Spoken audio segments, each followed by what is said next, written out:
Aaron Mcgruder is here. He is the creator and artist behind the comic strip The Boondocks. Just 2 months after its national debut, newspapers in 195 cities have signed up for the strip. It makes it one of the biggest launches in comics history. I am pleased to have Aaron Mcgruder here and to take note of the fact that not only is it creating a lot of attention, but there are stories about him in both Time and Newsweek. Welcome to the program. Thank you very much. You seem so young to do a comic strip. I look younger than I am. How old are you? I'm 25. I just turned 25. This, as you sat down, you said to me, you have to be careful what you wish for. You do. Since the launch, the amount of attention has been overwhelming. It started really about a week before the launch. Most of the client newspapers started calling to do interviews, and it's been basically nonstop since April 19th. And now it's getting to television, and here I am. But the attention is it's a bit overwhelming to suddenly be thrust in front of several million readers a day, and they all like to talk back. So, well, not only that, the demand of having to on top of the demand of the actual job, which is more than a full-time job in and of itself, creating 7 strips a week. Tell me a little bit about you. I was born on the south side of Chicago in 1974. I lived there for a few months. My father was in the Air Force, and so we moved to Champaign-Urbana after a couple of years, and was after that to Louisville, Kentucky for a couple of years, and then in 1980 we moved to Columbia, Maryland, which is where I still live to this day. And you know, I still live with your parents? I still live with my parents. I have not had the time or the money until very recently to move out, and now I just have the money but not the time. Right. And so when did this sort of desire to draw? I've been drawing my whole life, off and on, not very seriously until high school. And in high school, I decided I wanted to break into comic books, do like superhero comics, draw for Marvel or whatever, which is a far more difficult task than I thought it was going to be. What makes it difficult? It really is demanding in terms of not only, again, your productivity, but your actual artistic skill has to be much better than most people perceive. Comic book art is probably the most difficult thing to do in terms of illustration. You're literally drawing out a movie. Mm-hmm. You get a script, it can be anything, and you have to be able to draw it quickly. So I was sort of mediocre at that, but not good enough to land a job like I wanted to. And I was in school at the time at the University of Maryland, and sort of meandering through classes. And the only thing I was taking was Afro-American Studies classes because I wanted to be an artist, and I didn't even plan on graduating. But I was on scholarship. I took a year off to pursue my illustration, and then they said, look, you had to come back, or else we're going to take all your money away. Yeah. So I came back and started playing with the idea of doing the strip in like 93, 94. At the same time, when I started realizing that since I'd taken so many Afro-American Studies classes, I might as well declare that to be the major. Yeah. And the two just meshed together. And I found the classes and the coursework did lay a good foundation to do what eventually would become the strip. And its print debut was at the University of Maryland in last week of the semester, 96, December 3rd, I think, and then continued on the following semester for a couple months. And then did somebody see it, or what happened? Oh, it was. Or were you sending it off to everybody you could possibly find? That happened afterwards. After the 2-month or so run in the newspaper at the University of Maryland, I had enough to go through the process of submitting to the half a dozen or so syndicates which control the newspaper markets, the funny pages. And how long did it take you to get a serious, constructive response? Those came pretty quick. Yeah. The serious constructive responses came pretty quick. The actual contract came a little later.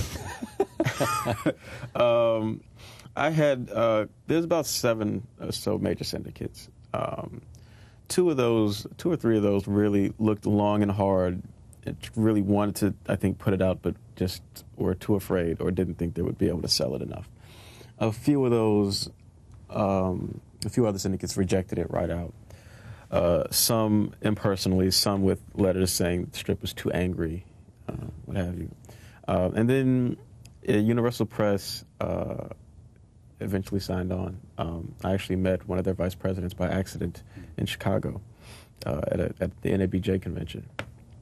and sat down with her as soon as I saw her little name tag, Universal Press. I assume that's National Association of Black Journalists? Yes, the NABJ. I was there literally just to try to find some support. I was going to sort of talk to black editors who worked at major papers so that if I had to self-syndicate, which I was planning on doing, that they would be there and they would push for the strip from within, which they did do. But I also, while I was there, I met this lady, Harriet Choice, and I kind of pulled her to the side and made her sit down and talk to me, and gave her a copy of the strip. And after she read through it, she went back to the syndicate, who was already considering it, and pushed for them to give me a contract, and they did by the end of that summer. And so you're off and running then? Pretty much. I mean, it's not a fast business. There was, I got that contract fall of 1997. But a lot of legal points had to be worked out. There was a lot of development that had to go. And I hadn't even graduated from school yet. But that's less than 2 years ago, and already you've got these big stories about you. Yeah. And you've got how many movies? How many movies? How many? No, what movies? They're coming. They're coming. How many newspapers? 195. So that's pretty much Roughly. an accurate figure that I had. Yeah, the problem is that I don't really know the exact number because the foreign sales come in at a delay. Yeah. So I've heard rumors of Hong Kong and all of this. For those who haven't seen it, what's this about? The strip is essentially a racial, social, political satire. It's about a handful of African-American kids who are transplanted to the all-white suburbs, and they have to deal with their surroundings and deal with each other, and it plays out as an exploration of the American racial dynamic, both interracial and intraracial. And you have these different age groups, these different political philosophies of the characters and different perspectives all sort of clashing and bumping into each other. And that's the best way to wrap it up. Excuse my ignorance. Are there any other African-American syndicated cartoonists? Yes. There are about 4 or 5. 4 or 5? Yeah. And who are they? Barbara Brandon does a weekly strip called Where I'm Coming From. It's in, I believe, about 30 or some papers. That's a wild guess. Rob Armstrong is actually the largest in distribution. He does a strip called Jumpstart, which is in over 300 papers. Yeah. Ray Billingsley does Curtis, which is in over 200 papers. And then there's Stephen Bentley, who does a strip called Herb and Jamal, and I'm not exactly familiar with how many papers he's in, or if he's even still doing it.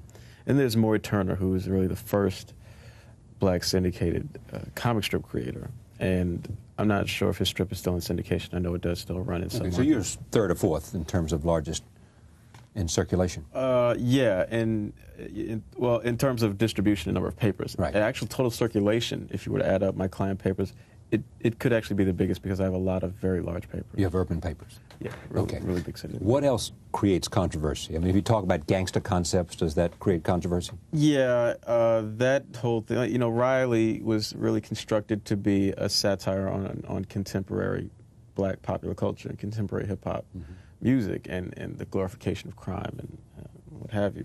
And people sort of take it on the surface level that I'm sort of implying that all black people are criminals. I mean, the whole point is with that character is that he's very, very young. You know, maybe like 7 or 8. And, you know, he's sort of obviously going out of his way to be a thug and to look menacing and all of this. And he's not. And that is wherein the humor lies. Only people, I think, are only looking at it on a very surface level. The Washington Post called the strip funny, edgy, hip, and vulnerable, filled with attitude, slang, and irreverent. That's pretty good. Yeah, that's good. You like it when the Washington Post says that. Yeah. Now, the Washington Post might have said also, or I'm asking you, is this successful because, as it is, and had this meteoric success, you might argue, because it's all those things, funny, edgy, hip, and vulnerable, filled with attitude, slang, and irreverent, and African-American? You know, there is, that's a tough question. I mean, some people say, well, were you just picked up because it was a black strip? And is that why it's so? Well, I just posited that it's all these other things first. Right. No, but, I mean, but does it break through because it's African? But you know, I mean, we had, you know, it is certainly a black strip. You know, there is nothing in comics history to indicate that it is at all a benefit to be a black cartoonist or to do a black strip. Those cartoonists that I mentioned, again, Rob Armstrong is the biggest in distribution. He's in over 300 papers. He's been doing it for over 10 years. And you want to compare that to the Peanuts or Calvin Hobbes, which are each in 2,200 papers. So there has been no hugely successful black strip in the over 100-year history of the medium. So in that sense, the argument would be, no, it's probably successful in spite of it being a black strip. However, I must say, the timing of when the strip was launched, which was the beginning of 1999, was a big time for hip-hop. Right. In terms of its mainstreaming of hip-hop, and Lauryn Hill winning all these Grammys. And so it may have been sold at a really good time, and hip-hop culture is very popular now, and that certainly may have contributed to its success. Do you find any similarity with South Park? I just saw the South Park movie a couple of days ago, and I have to say no. But no, actually, how about I can't sensibilities? say. How about edginess? I can't say 100% no, as a matter of fact, because I thought the South Park movie actually, if you sifted through all the profanity, it made a point about people being hypocritical, right, in terms of keeping their kids away from foul language, but putting all this violence out there. And so I think in that sense, I certainly try to get messages across. I don't do it in nearly the way that South Park does it, but I'm not mad at South Park. I don't have any problem with it. You create a comic strip, and you create characters that people interested in like. Immediately, there's all these things, spinoffs, merchandise, TV shows, records, movies. All of those things have been discussed. They are still in the discussion phase, all of them. Is this a lot for the head of a 25-year-old young man? It is, except, You'd say the same thing about Tiger Woods, or you say the same thing about, the young world soccer stars. Yeah, to be very suddenly thrust into the spotlight. I certainly, I know I'm not seeing money anywhere near like Tiger Woods. But, no, few of us are. But it can be overwhelming. But at the same time, and I bet any of these people would tell you, Tiger Woods or the soccer team, whatever, that you spend so much time working towards that you've thought these things through. Like, I've had plenty of times to think about what I'm going to do about merchandising, what I'm going to do about TV, movies, films, and so it comes at you very suddenly, in the sense that it all comes at you at once. But I'm pretty clear in my mind how I want all those things to progress, right, and I'm not rushing into it. We're taking things in a very slow, steady, and careful pace, because it's early on where you make the big mistakes that cost you millions down the road. The series is called The Boondocks. The artist is Aaron Mcgruder. Thank you. Thank you. Pleasure. We'll be right back. Stay with us.